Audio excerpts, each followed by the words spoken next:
ശത്രു രാജ്യത്തിന്റെ പേര് സ്വന്തം രാജ്യത്ത് ആരെങ്കിലും ഇരിക്കട്ടെ, പാകിസ്ഥാൻ ഏതെങ്കിലും ഒരു ഭാഗത്ത് ഈ കേരളത്തിൻ്റെതായിട്ടുള്ള ഇന്ത്യയുടേതായിട്ടുള്ള ഏതെങ്കിലും ഒരു പേര് വച്ച് പൊറുപ്പിക്കുമോ? ഇത്രമാത്രം അസഹിഷ്ണുതയുള്ള ആളുകളാണ് അവരൊന്ന് ചിന്തിച്ചു നോക്കുക. സെക്രട്ടറി രൂക്ഷ ഭാഷയിൽ വിമർശിക്കുന്നു. ജിന്നയുടെ പേരിലോ അല്ലെങ്കിൽ പാകിസ്ഥാന്റെ പേരിലോ സ്ഥലനാമങ്ങൾ ഉണ്ടെങ്കിൽ അത് മാറ്റേണ്ട ഒരു സാഹചര്യവും ഇപ്പോഴില്ല. അത്തരം പേരുകൾ അങ്ങനെ തന്നെ ഉണ്ടാകണം. അത്തരം പേരുകൾ മുസ്ലിങ്ങളെ ഇത്രയെങ്കിലും സുഖിപ്പിക്കാൻ ഒരു അവസരം കിട്ടുമ്പോൾ നമ്മുടെ ഗോവിന്ദണ്ണൻ അതെടുത്ത് വിനിയോഗിക്കണ്ടേ? അത്ര തന്നെ ഉള്ളൂ തേഞ്ഞൊട്ടാൻ ജന്മമിനിയും ബാക്കി. തുടരേണ്ടതുണ്ട് എന്ന അഭിപ്രായ പ്രകടനമാണ് ഇപ്പോൾ CPM സംസ്ഥാന സെക്രട്ടറിയുടെ ഭാഗത്ത് നിന്നും ഉണ്ടായിരിക്കുന്നത്. അപ്പോൾ MV ഗോവിന്ദൻ ഇത് പറയുമ്പോൾ ഗൗതം അനന്തനാരായണൻ, എന്തായാലും പാകിസ്ഥാന്റെ പേരിലുള്ള നിരവധി സ്ഥലനാമങ്ങൾ കേരളത്തിലുണ്ട്. അത് ജനവികാരമാണ്.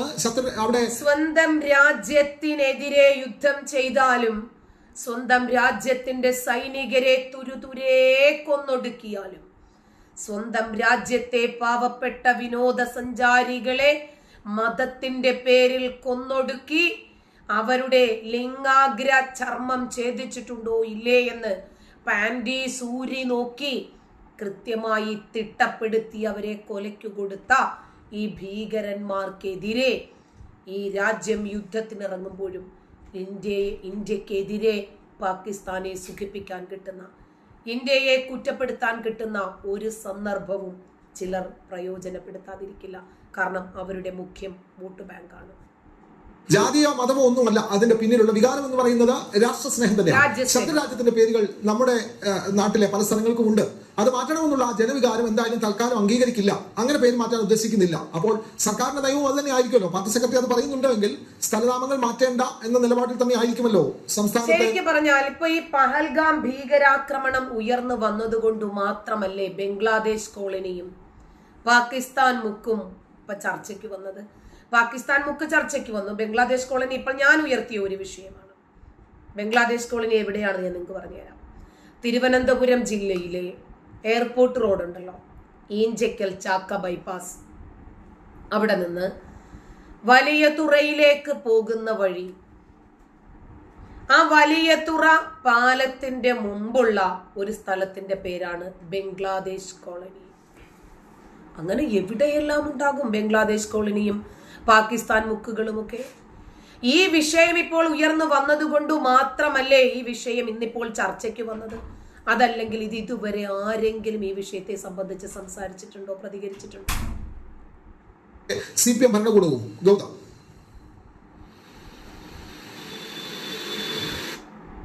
ഇന്നിതാ നിങ്ങൾക്കായി കൊണ്ടുവന്നിരിക്കുന്നു ഏറ്റവും നമുക്കും പറയാൻ ഈ വിഷയത്തിൽ ഇത് തന്നെയാണുള്ളത്. നമുക്ക് നമ്മുടെ രാജ്യം തന്നെയാണ് പ്രധാനം. നമുക്ക് നമ്മുടെ രാഷ്ട്രത്തിന്റെ വികാരം വളരെ പ്രാധാന്യമർഹിക്കുന്നതാണ്. പാകിസ്ഥാൻ ഇന്ത്യയെ ഒരു കാരണവുമില്ലാതെ ഇങ്ങോട്ടടിച്ചു. അതിന് പ്രത്യാക്രമണം നടത്താൻ ഇന്ത്യക്ക് അർഹതയില്ല എന്ന് പറഞ്ഞ് ബംഗ്ലാദേശ് പൊങ്ങി വരുമ്പോൾ അതിനെ ബംഗ്ലാദേശിനെയും നിലയ്ക്ക് നിർത്താൻ ഈ രാജ്യത്തിന് സാധിക്കും. വിനോദ്, അത് തന്നെയായിരിക്കും. കാരണം തീവ്ര മുസ്ലിം വോട്ട് ലക്ഷ്യമിട്ടുകൊണ്ടുള്ള നീക്കമാണ് CPM വർഷങ്ങളായി കേരളത്തിൽ നടത്തിക്കൊണ്ടിരിക്കുന്നത്. പ്രത്യേകിച്ച് ഒരു നിയമസഭാ തെരഞ്ഞെടുപ്പ് കൂടി പടിവാതിക്കൽ എത്തി നിൽക്കുകയാണ്. തദ്ദേശ തെരഞ്ഞെടുപ്പ് ഈ വർഷം അവസാനമുണ്ട്. അടുത്ത വർഷം ഏപ്രിൽ മാസത്തിൽ കേരളം നിയമസഭാ തെരഞ്ഞെടുപ്പിലേക്ക് നീങ്ങുകയാണ്. അതിനാൽ സ്വാഭാവികമായും ഈ പാകിസ്ഥാന്റെ പേരുകൾ നീക്കം ചെയ്യേണ്ടതില്ല എന്ന് പറയുന്നതിലൂടെ തീവ്ര മുസ്ലിം വോട്ടുകൾ ഒരിക്കൽ കൂടി ആകർഷിക്കാനാണ് ഇവർക്ക്. അതിലും നല്ലത് പൊന്നാനിയിൽ പോയങ്ങ് അഷ്ഹദുല്ലാ ഇലാഹ ഇല്ലല്ലാഹ് അഷ്ഹദു മുഹമ്മദ് റസൂലുള്ളാഹ് എന്ന് കലിമ പറഞ്ഞിട്ട് ആ വലത്തൊപ്പി അങ്ങ് ഇട്ടൂടെ എന്ന് ചോദിക്കാനാണ് ആഗ്രഹിക്കുന്നത് ഞാൻ. ഗോവിന്ദനും CPMന്റെ നേതാക്കളും ശ്രമിക്കുന്നത് എന്ന കാര്യത്തിൽ യാതൊരു തർക്കവുമില്ല. കാരണം നമുക്കറിയാം ഈ കേരളത്തിലെ സ്ഥലങ്ങൾക്ക് ഈ നാമങ്ങൾ ഇട്ടിരിക്കുന്നത്, ഈ ശത്രു രാഷ്ട്രത്തിന്റെ പേരുകൾ ഇട്ടിരിക്കുന്നത് തീർച്ചയായും തീവ്ര മുസ്ലിം സംഘടനകളോ അല്ലെങ്കിൽ തീവ്ര മുസ്ലിം വർഗീയവാദികളോ ആണ് എന്ന കാര്യത്തിൽ ഒരു സംശയവുമില്ല. ഈ പേര് മാറ്റണമെന്ന് പറയുമ്പോൾ ബംഗ്ലാദേശിനെയും പാകിസ്ഥാനെയും വിമർശിക്കുമ്പോൾ ഇതെങ്ങനെയാണ് വർഗീയതയായി മാറുന്നത്? നമുക്ക് നമ്മുടെ രാജ്യത്തോട് സ്നേഹമുണ്ട്. നമ്മുടെ രാഷ്ട്രം എന്നത് നമ്മുടെ വൈകാരികതയാണ്. അതുകൊണ്ടാണ് നമ്മൾ അതിനെതിരെ പ്രതികരിക്കുന്നത്. എന്തു മോനെ?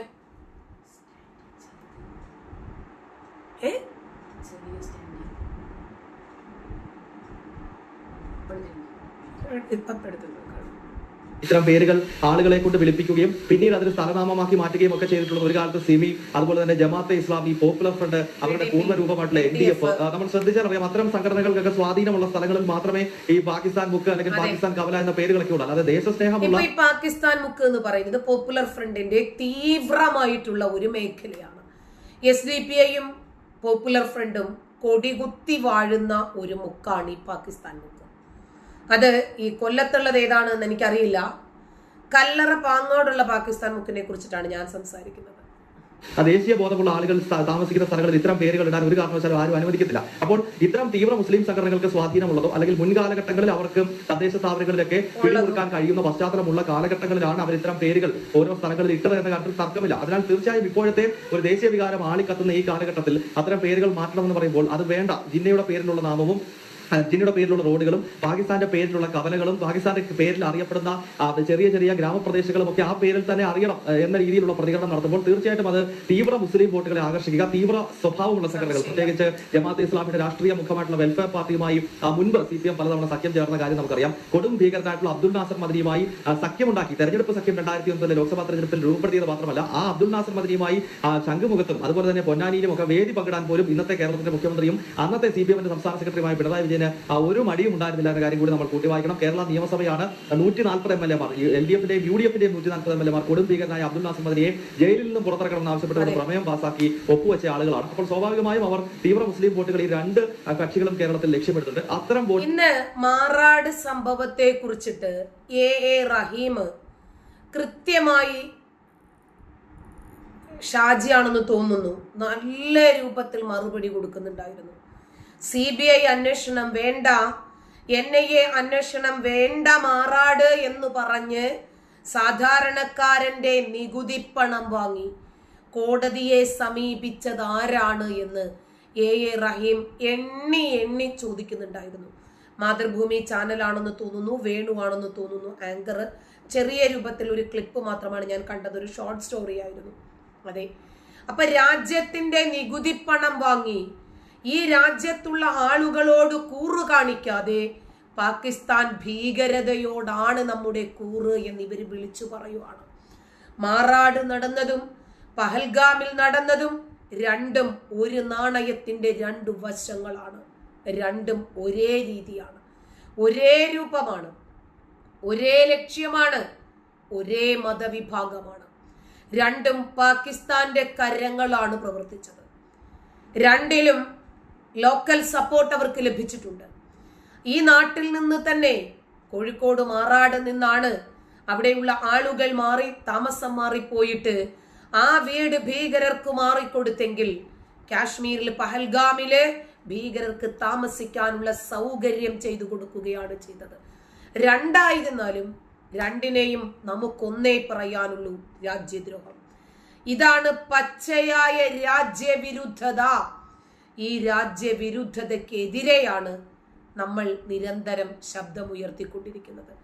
അതിനും ചോദ്യം ശരിയല്ലെന്ന് പറഞ്ഞാലും ഉത്തരം ശരിയല്ലെന്ന് പറഞ്ഞാലും നമ്മളെ വർഗീയവാദി എന്ന് വിളിച്ചാലും വിഭാഗീയതക്കാരാണെന്ന് വിളിച്ചാലും നമ്മളാണ് ഈ രാജ്യത്ത് പ്രശ്നമുണ്ടാക്കുന്നത്, മതസ്പർദ്ധയുണ്ടാക്കുന്നത് എന്ന് പറഞ്ഞാലും ഏതൊക്കെ രീതിയിലുള്ള വിമർശനങ്ങളുമായി നിങ്ങൾ വന്നാലും ശരി, നമ്മൾ ഇതേ രൂപത്തിൽ തന്നെ നമ്മൾ ഈ രാജ്യത്തിന്റെ താല്പര്യത്തോടൊപ്പം തന്നെ നിൽക്കും.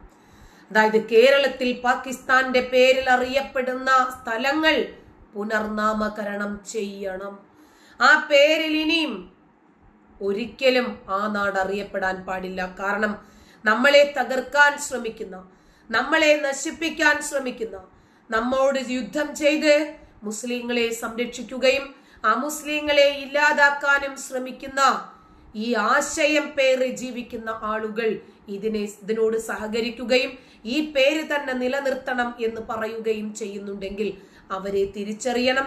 അവരെ ശരിക്കു പറഞ്ഞാൽ രാജ്യവിരുദ്ധരായി മുദ്രകുത്തുകയും ചെയ്യണമെന്നാണ് ഈ രാജ്യത്തെ സ്നേഹിക്കുന്ന ഈ രാജ്യത്തിന്റെ ഒരു പൗര എന്നുള്ള നിലയിൽ എന്റെയും വ്യക്തിപരമായ അഭിപ്രായം.